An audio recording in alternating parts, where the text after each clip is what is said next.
I've had several people ask me why I prefer screen printing over heat transfer vinyl. For years I've been making heat transfer vinyl t-shirts with EasyWeed for my girls.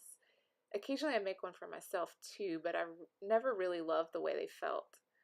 I've pulled out some of our favorite shirts that were done with vinyl. As you can see, over time with washing, they've cracked and the vinyl starts to peel up. Not a huge deal, but recently I discovered how easy it is to screen print t-shirts using adhesive vinyl and my vinyl cutter. Ever since I've been hooked, and I rarely ever make a t-shirt with heat transfer vinyl now. With dark ink in particular, the ink just soaks into light colored t-shirts. Once the ink is dry, you really can't feel any difference between the inked areas and the rest of the t-shirts. So with screen printing, I don't have the peeling or cracking issues. This is especially nice when I want to give shirts as a gift. I don't have to worry about it wearing off over time.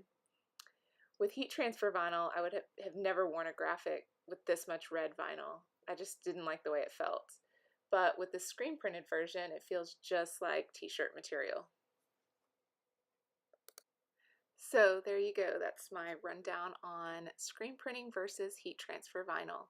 I would love for you to follow along as I share more tips and tricks of screen printing with craft vinyl.